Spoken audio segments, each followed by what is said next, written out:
Hi guys, welcome back to my channel. My name is Eghe and today we're going to be doing my May and June wrap up.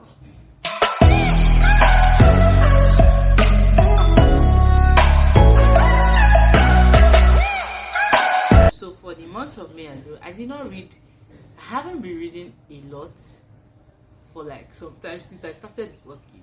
Like I said, working is the ghetto, honestly. So I haven't really had time for books, so I haven't been reading a lot. So there's not a lot of books to talk about here. So I think there are like around 10 or 11 books altogether. So let's just start so we waste too much time. Okay, so I read 6 books in May, so let's begin. So the first book I read was Love is Beautiful When in Bloom by Lara Karim. I gave this book 2 stars. It was an okay book. I didn't really enjoy it.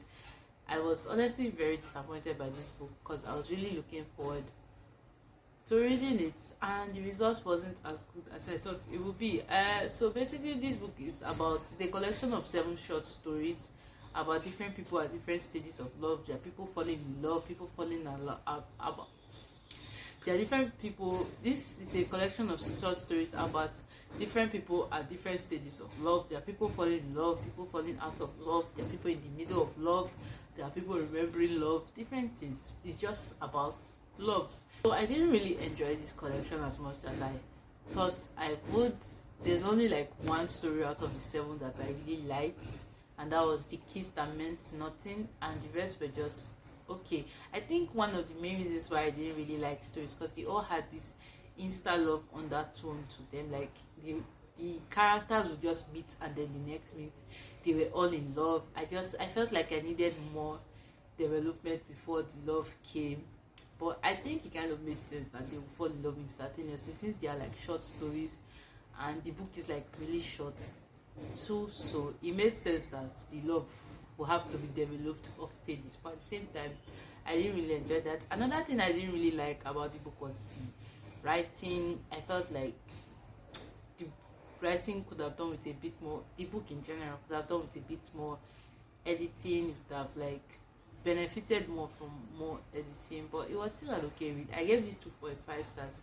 Technically 2 stars. The 0.5 is because I like the author. Like I really like this author and I would like to see them make more work, and I would honestly purchase more of their books. So yeah, I would like to see more work from this author. So it's just like the 0.5 is like I'm trying to encourage the author, like they should keep going, that kind of thing. But yeah, I didn't really enjoy this particular story, but 2.5 overall. I guess you can say that it's an okay book.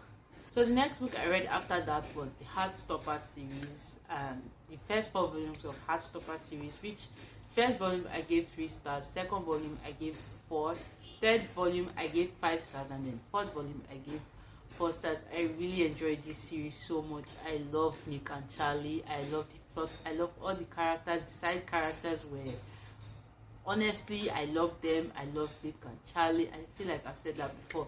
Anyway, I adore this series. 100% would recommend. I have an entire vlog where I gush about this series. I'll leave a link up there if you want to know more about my thoughts on Heartstopper, because I'm always talking about this series. So let's just rest for now. But I really did enjoy it, and I would recommend if you like fluffy, soft, beautiful, unproblematic stories. You are just here for a good time. You are not here for stress. You are not here to be you don't want to crack your brain. You just want to relax and have a good time. I would recommend this series because it's just like a comfort series. It's a series that like it gives you a warm hug. It's a really beautiful series. And then the next book I read was After H.E. Brown. I gave this 5 stars. This book was just immaculate. It was beautiful. I loved the relationship between Eve and Jacob. I adore Jacob. I adore Eve. Is my queen. In fact, the Brown sisters, what's her name, Chloe, Danny and Eve, the Brown sisters, they are my queen, my president. I follow them to the end of the earth. I love the Brown sisters so much, especially Eve. I feel like a lot of people will be able to relate to Eve's messiness, and I'm definitely one of them. I related a lot to Eve and her chaotic nature. I saw myself in this young lady, and I love her for it.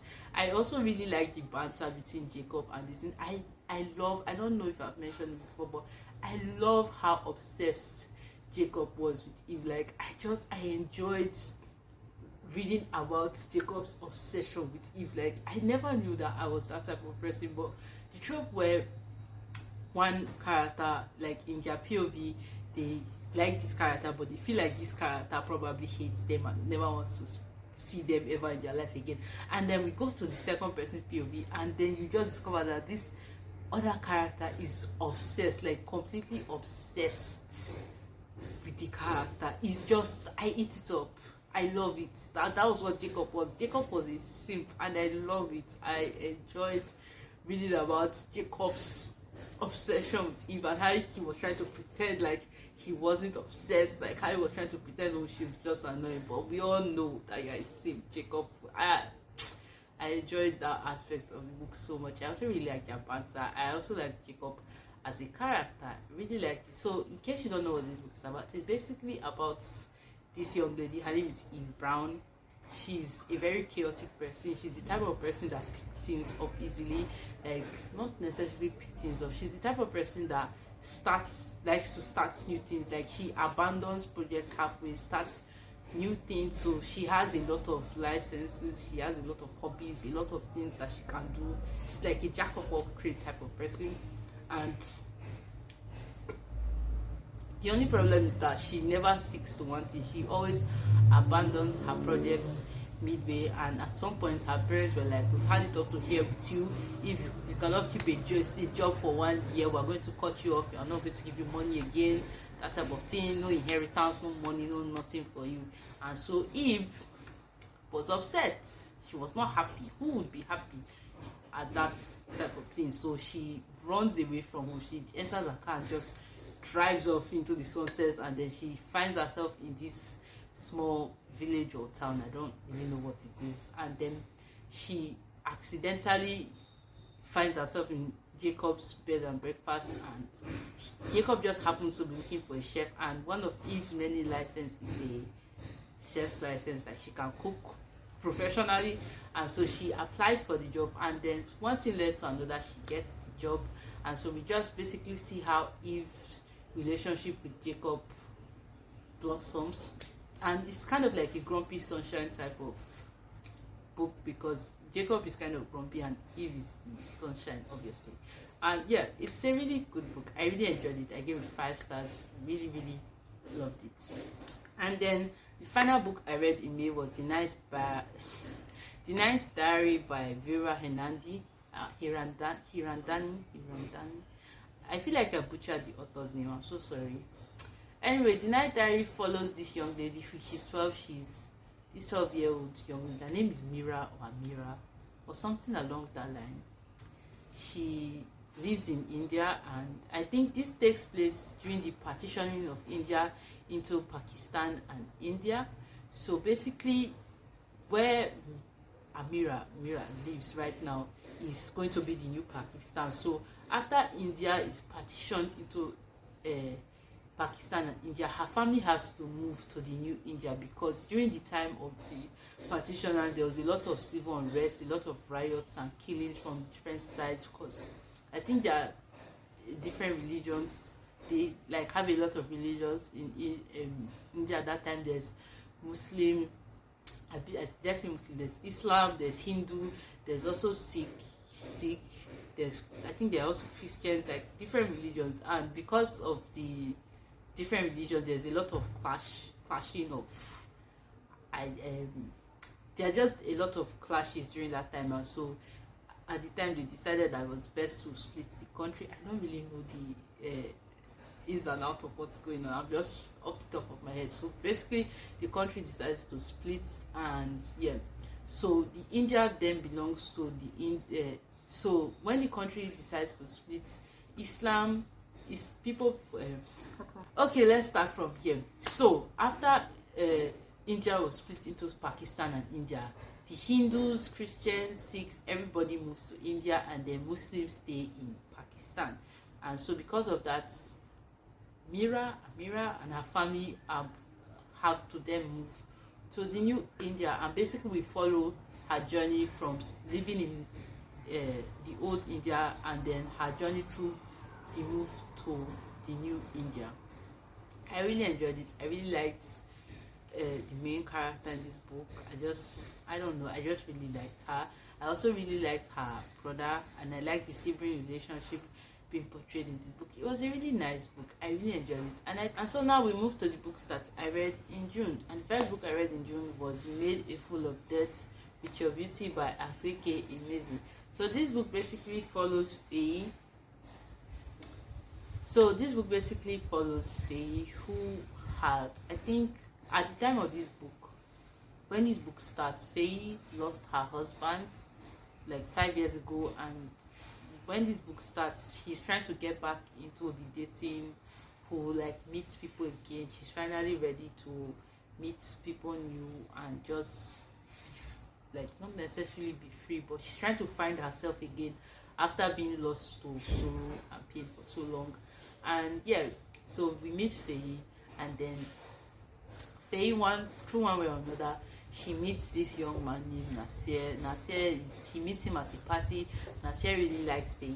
He wants to go out with Faye, but Faye is like, oh, I'm not really there yet. Like mentally, I don't see myself there with you yet. So she's like, let's just be friends. And then my boy Nasir, he's like, okay, no problem, I'll be your friend, that kind of thing. And then Faye is an artist, so one day he's like, oh, there's this opportunity that's going to take place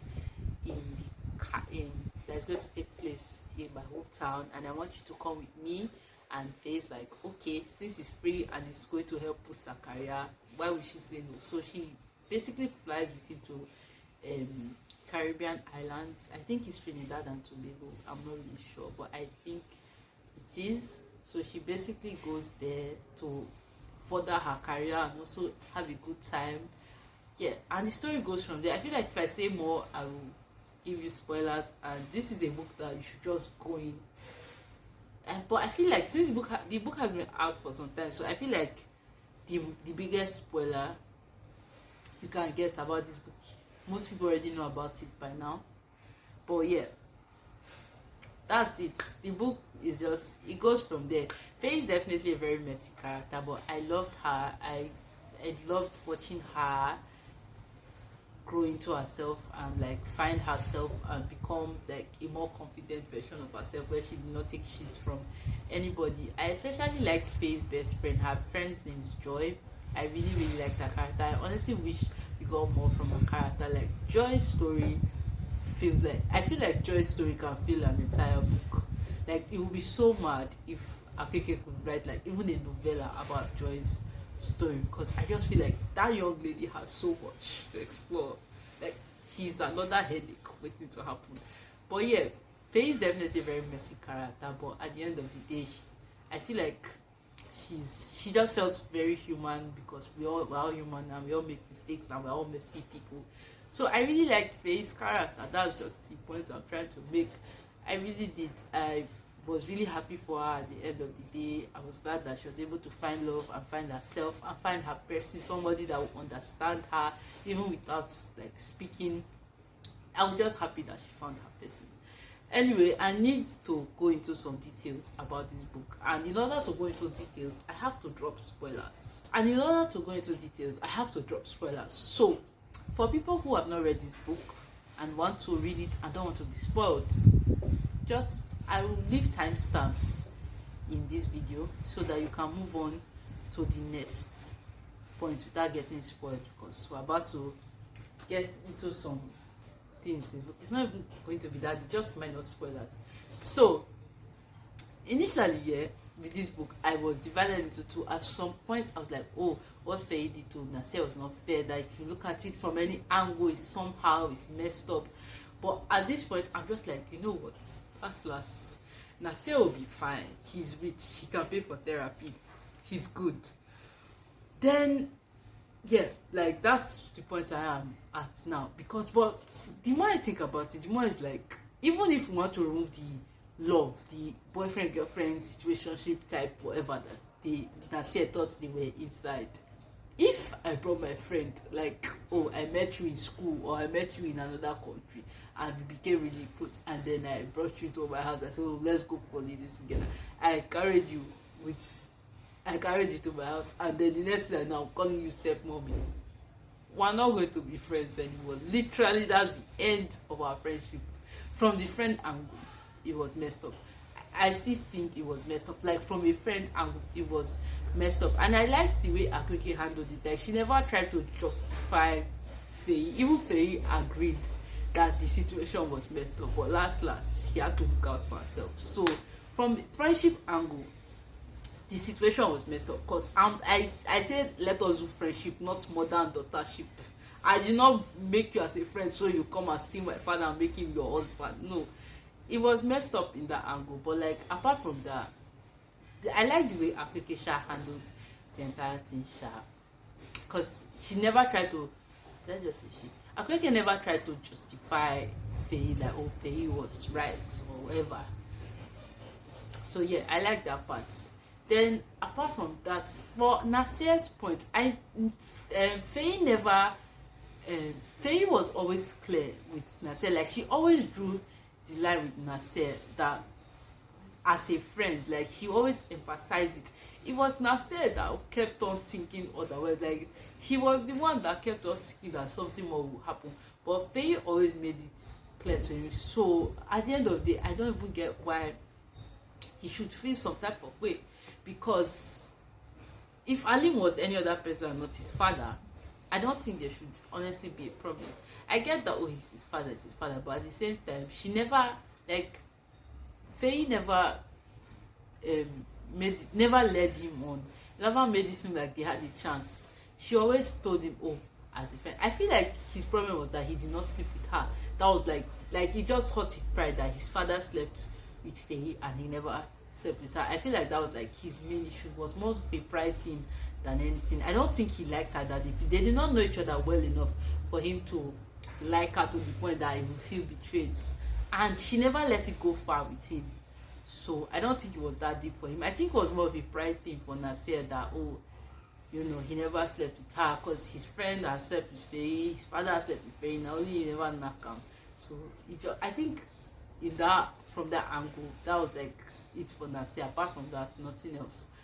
What else do I want to talk about? Yeah, I think that's basically it. My spoilers. What do you think about, like, the whole situation? If you've read the book, what do you think about the whole situationship with Faye and Nasir and Alim? Personally, I'm Team Alim, Team Mango Foam. I support Faye and Alim till the end. I was really happy for them that they were able to find their person. And for Alim, honestly, Alim has already given a lot up for his children. Like, he literally gave up on his last relationship for them. How many things will he sacrifice for them before they will be satisfied? To be honest, I don't think his children will ever be satisfied. And yeah, I feel like what's his name? Nasir is a very homophobic person, so it would, like, that relationship had never worked out. Even up to now, Nasir is still not willing to accept his father's sexuality. So yeah, it would have never worked out in the long run. So yeah, I'm honestly happy for Alim. He has already given up so much, and I feel like he just got to a point where it was like he has to fight for himself, like do what was best for him. Because last his children, they are grown. It's not like they were small again. Like, they were not young children. They don't depend on him for anything. They all work. They all earn a living for themselves. They can last they'll be all right. They are grown out people at this point. So yeah, I was really happy for Alim and Faye. Honestly, his daughter.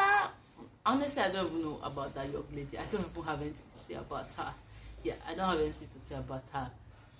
Yeah, I think that's all I have to say about the situationship about Alim and Faye and Nasir. I really like Alim Shah. I do. I really like them.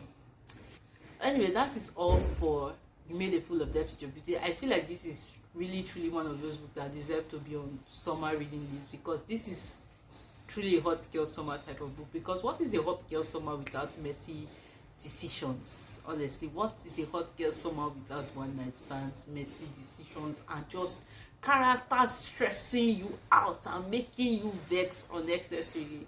That's the true definition of hot girl summer. Anyway, I really enjoyed this book. I gave it 4 stars. Yeah, it was a really good book.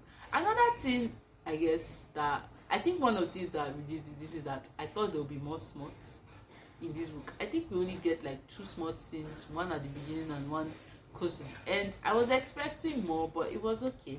It was okay. It was really good. This book was really good. The writing, as always, Akeke always delivers in the writing aspects. This book on this list is Lesbians Guide to Catholic School by Sonora Reyes. I really enjoyed this one. This book is about Yami, who gets outed by her best friend about being a lesbian. Basically, she comes out to her friend and tells her friend that she likes her, and her friend's like, oh my god.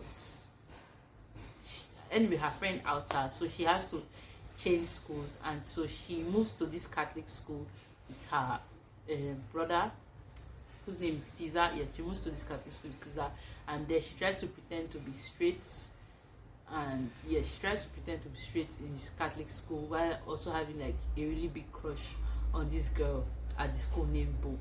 It's a really good book. I really enjoyed it. I did not expect to enjoy the book as much as I did. I initially gave this 5 stars, but then I changed it to 4 stars because after giving it 5 stars, I started doubting myself, and I'm like, if I'm doubting myself so much, that means this book is not 5 stars. So I changed it to 4 stars. I really enjoyed it. I think for YA, because I don't rate YA at all. Like, I think out of all the genres I read, YA is like my least. Is the one I read the least, and like I don't know why I have such a problem with YA, because they are actually really good, but most of them I just prefer to avoid them. But from the little I've read, this one really impressed me, so I gave it 4 stars. I really enjoyed it. I think my best aspect of this book was the sibling relationship between Yami and her brother. I adore sibling relationship, any type of sibling relationship. Is it messy, toxic, is it wholesome and beautiful? Whatever it is you want to give me, even family dynamics, any form of family dynamics you want to throw at me, I always appreciate them in books. So I think that's why this book really went up for me, because the sibling relationship is very prominent in this book. I really loved the relationship between Yami and Caesar. I really liked it, and also with her mother too. I thought it was really good. Yeah. So that's it for this book. I really enjoyed it, and I would recommend it. It's a really good book. The next book I read is Yarichin Beach Club by Tamaka Ogeresu. I butchered that name and I apologize.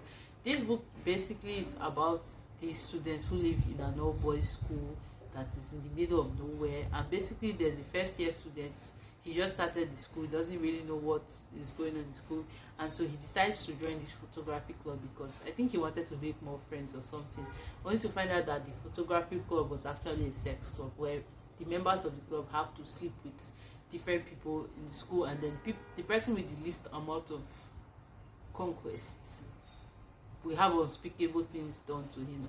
It's a really good book. It has romance in it. There's even a love triangle. I hate love triangles, but I really did enjoy this book. I enjoyed the character development in this. And yeah, this is yaoi. Like, if you don't know what yaoi is, it's smut. Yaoi is smut. And it's BL. BL is basically love between 2 men. BL smut. That's what yaoi is.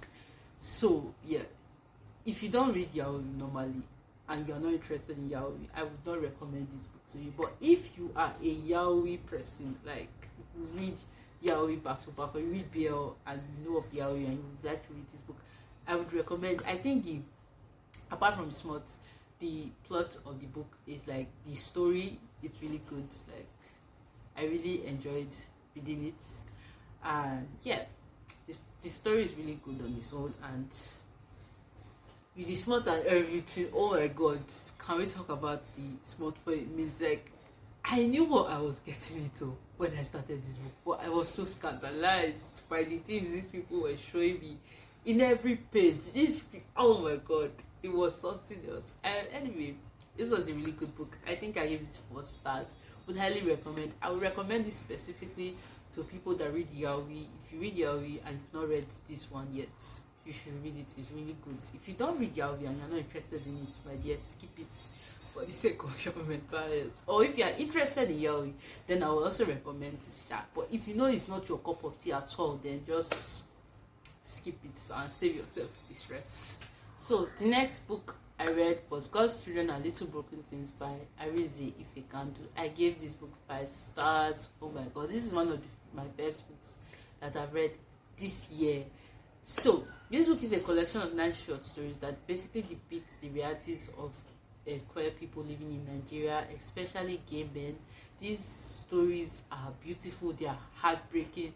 They have this overall theme of, like, not necessarily a theme, but like each story, they just leave you with this feeling of loss and sadness and love. And it's just the way the book, the writing just puts everything together. It is honestly really beautiful. I really enjoyed the stories. Everything just comes together in this book. It's just really beautiful. I think my favorite stories, I think out of the 9 stories, I have 5 that are like my absolute favorites, which are What the Singer Says About Love,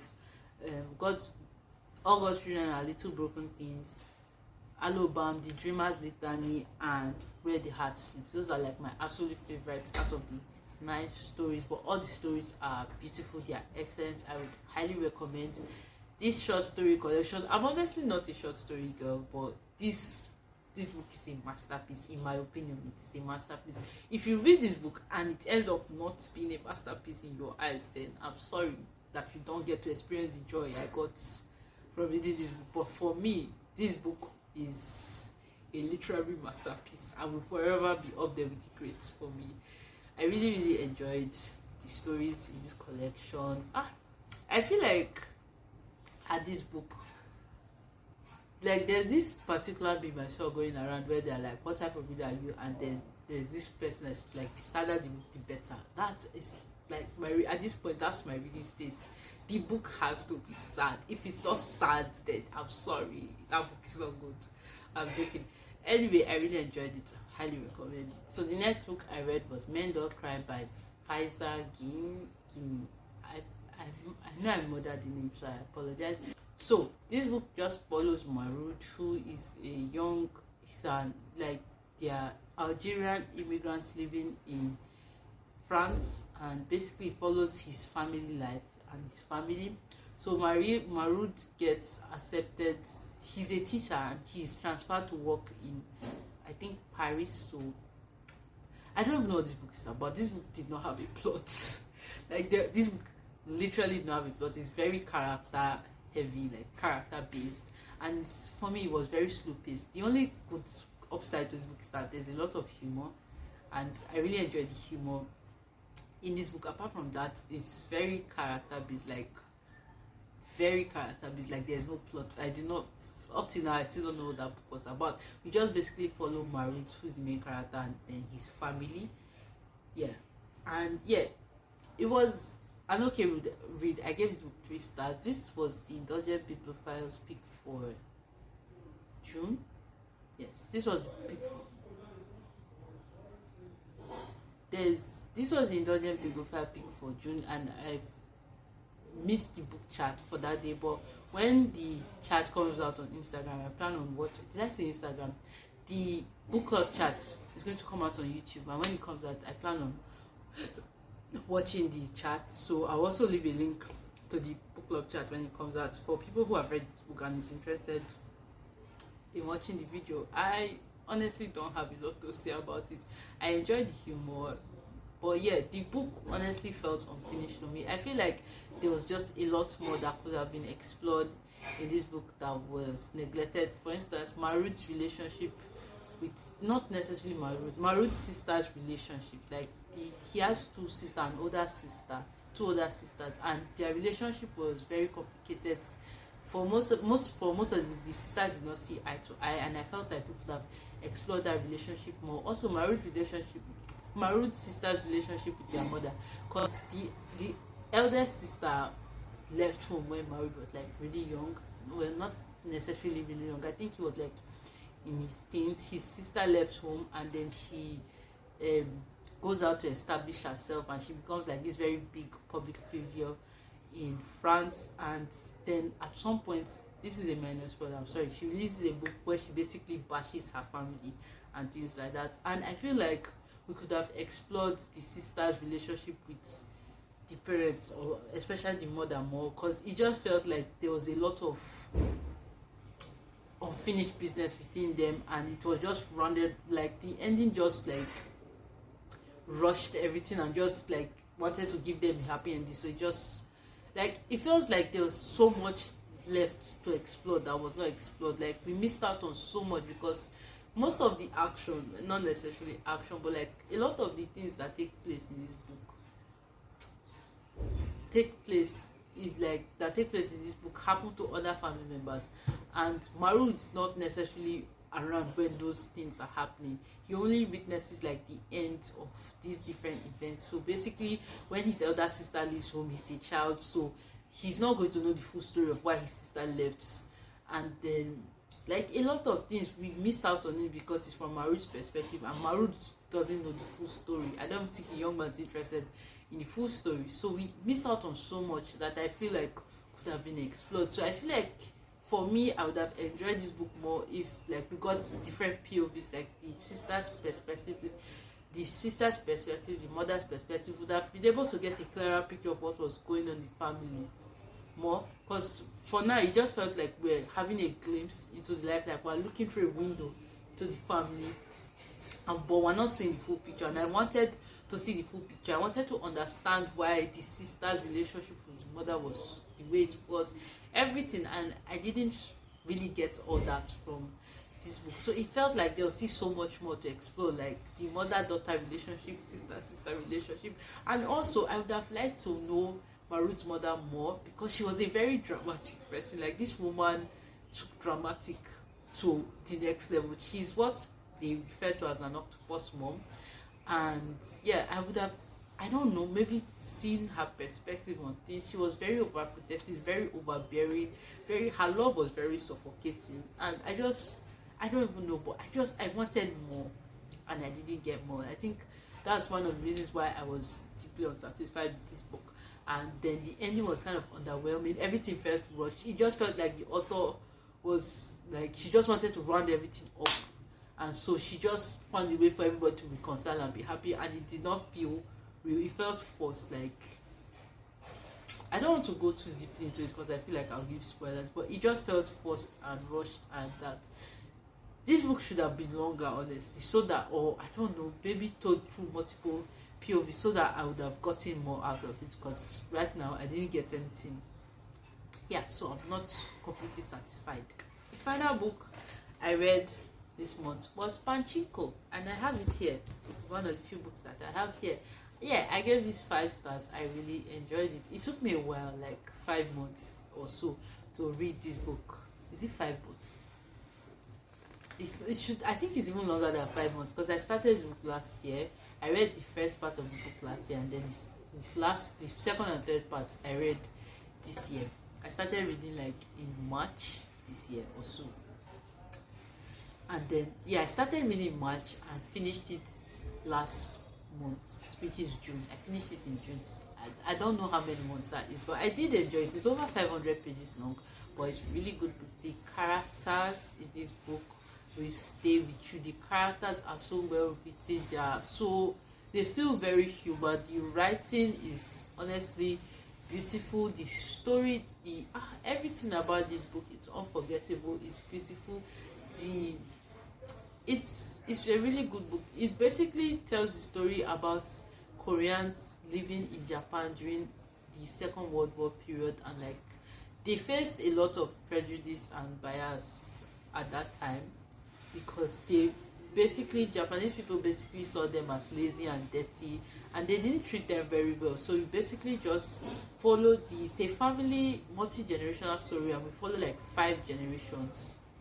Yeah, I think it's up to 5 generations in this book, and the book starts in Korea, and then you see how this book starts from there, and then slowly they move to Japan, and it's a really good book. I don't think I can ever explain this book perfectly well, but it's really, really good. If you like historical fiction, you like multi-generational stories, and you just enjoy well-written characters that are fully fleshed out and feel human with beautiful writing. I would highly, that's my boy, that's my brother shouting right now. I apologize, but like, if you like all those things that I mentioned before, then I would highly recommend it. Okay, it's really good. It also has a series, like there's an adaptation for it already out there, so you can also, if you don't feel sure about the book, you can try the series and see if you like it, then start the book, or you can read the book and then watch the series.